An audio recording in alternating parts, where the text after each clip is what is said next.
Listen. Ẹ gbọ́ mi. The great Apostle Babalola Babalola ni.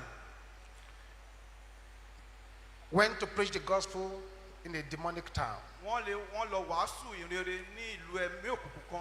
And he went to the king in the place Wọ́n sì tọ̀ ọba tó wà ní ìlú ìlọ. to ask for a land Láti béèrè fún ilẹ̀. to build the church. Láti kọ́ ilé Ọlọ́run sí. The king, who was also a demonic person, Ọba pẹ̀lú tó jẹ́ pé ẹlẹ́mìí òkùnkùn because náà jẹ́. our forefathers had a lot of demonic satanic intelligence. Nítorí pé àwọn bàbá ńlá wa gan wọ́n ní ọ̀pọ̀lọpọ̀ ọgbọ́n ti ẹ̀mí òkùnkùn. The king, who was not interested in the gospel, Ọba wàyé tí ò fẹ́ ìhìnrere. who is also practically a demon in his own right, Tó sì jẹ́ pé ẹ̀mí òkùnkùn gan lòun náà tá bá wò fínífíní. he gave the man of God the forbidden bush. Ó bá fún ìránṣẹ́ Ọlọ́run ní igbó àìwọ̀ kan. The forbidden bush. Igbó àìwọ̀. A bush where nobody goes. Igbó tí kò sí ẹni tí ń lọ síbẹ̀. When pregnant women die, they throw them there. Nígbà tí àwọn aláboyún bá kú, wọ́n á sọ wọ́n sínú igbó When yìí. people with familiar spirit die, they throw them there. Nígbà tí àwọn tó ń lé ẹ̀mí rẹ̀ bá kú, wọ́n á sọ wọ́n sínú igbó yìí. Nobody goes there. Kò sí ẹni tí máa ń wọ inú igbó yìí lọ. Those who have ventured to go in, Àwọn tó ti rò ó, tó sì gbé gbèsè láti wọ inú igbó yìí. they did not last 24 hours Wọ́n di ọjọ́ kejì before they died. kó tó di pọ́n kú.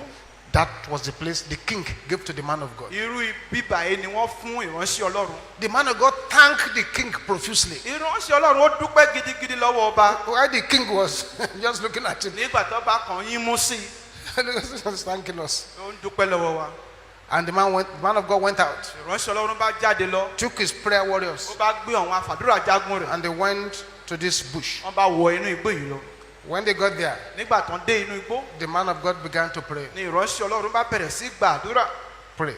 Ó gbàdúrà. Some of those who were there that day with cutlass to cut the bush, Àwọn tó wà níbẹ̀ nígbà wọn pẹ̀lú àdá kọ́ lè. some of those, Àwọn mìíràn tó wà níbẹ̀ pẹ̀lú àdá láti gé oko, they are still alive. wọ́n sì wà láyé síbẹ̀. They told us what I'm telling you now. Wọ́n sọ fún wa nǹkan tí mò ń sọ fún yín yìí. That as they got there, Pé wọ́n ti débẹ̀, man of God rang his bell, ni ìránṣẹ́ Ọlọ́run bá lu aago and with a very loud voice, pẹ̀lú ohùn tó lọ sókè rárá. because the man has a loud voice. Nítorí pé ọkùnrin ó ní ohùn tó Because jágara. in their days there were no microphones, Òní nígbà títí wọn ò ní ẹ̀rọ gbohùngbohùn. and they addressed thousands of people Wọ́n á sì máa bẹ́ ẹgbẹgbẹ̀rún àwọn with ènìyàn a sọ̀rọ̀. loud voice. Pẹ̀lú ohùn tó lọ sókè. He just said, Ọkàn wípé. "Oh God, arise Ọlọ́run dìde. and let your enemies in this bush be Kò scattered." sì jẹ́ kí àwọn ọ̀tá rẹ tó wà nínú igbó ìtúká. That was all he said. Kókó àdúrà kan ṣu tán wíìrè. They said they Only- had people running, Wọ́n kàn gbọ́ táwọn èèyàn ń sáré. legs of people running, Wọ́n gbọ́ táwọn èèyàn ń sáré. and they were running. They were colliding on each other. Bẹ́ẹ̀ náà ń kọlura wọn. They felt that people were falling and rising up. Wọ́n gbọ́ pọ̀ gìrìgìrì ẹsẹ̀ wọ̀ wọ́n èèyàn ṣubú Confusion wọ́n dìde. inside the bush. Rúdurùdu rúkèrúdò wà nínú igbó yìí. Some were jamming themselves into the trees. Àwọn mìíràn ń kọlu igbó, wọ́n ń kọlu igi. But he said they never saw anybody. Ó ní ṣùgbọ́n àwọn ò fojú rí But ẹnikẹ́ni. they had the sound Ṣùgbọ́n wọ́n gbọ́ ìró of the scattering. àwọn bọ́ èèyàn ṣe ń túká. I'm praying for somebody Mo here. gbàdúrà fún ẹnìkan níyì. Your prayer today Pé àdúrà rẹ lọ́jọ́ shall òní. release confusion into the camp of your enemy. Rúdurùdu sínú àgọ́ àwọn ọ̀tá rẹ̀. In the name of Jesus. Ní orúkọ Jésù. So the prayer of "Oh God, arise" releases confusion into the camp of the enemy because it scatters them. Kò ní pé àdúrà jẹ́ kí Ọlọ́run dìde, á mú rúdurùdu wọnú àgọ́ àwọn ọ̀tá, á sì tú They wọn will ká. run scatter. Wọ́n bá ń sá dìgbàdìgbà. Even if you are not careful, Tẹ́ ẹ̀ bá wá ṣọ́ra pa. you that you call the prayer, Ìwọ tó pe kókó if àdúrà. you don't clear out of the way, Tó o bá kúrò lọ́nà fún in wọn. their confusion they may jam you Nínú rúdurùdu gan lè kọlù ọ́. because it's a prayer to scatter. Nítorí pé àdúrà láti tú ká ni. They say legs were running. Òun gbọ́ kàn gbọ́ wọn sáré káàkiri.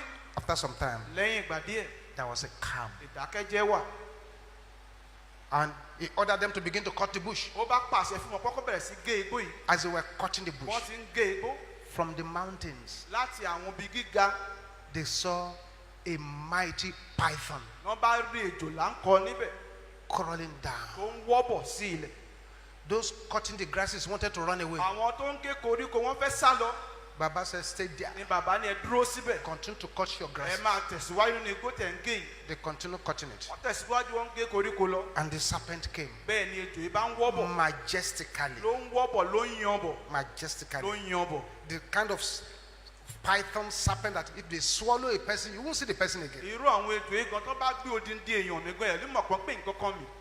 And the serpent did not go to any of those guys cutting the grass. Ejò sì lọ bẹ́ẹ̀ ni kẹ́ni nínú àwọn tó ń gé igbó yìí. just went straight to the man of God. ọ̀dọ̀ ìránṣẹ́ ọlọ́run yìí ló lọ Straight, tààrà. just he knew who he wanted. ó mọ ẹni tó ń wá lọ. And he went straight for him. ó sì lọ tààrà sọ́dọ̀ ìránṣẹ́ ọlọ́run. And the man watched the snake coming. ní ìránṣẹ́ ọlọ́run náà bá wo bíbí èjò náà ti ń wọ́bọ̀. He was not impressed at all.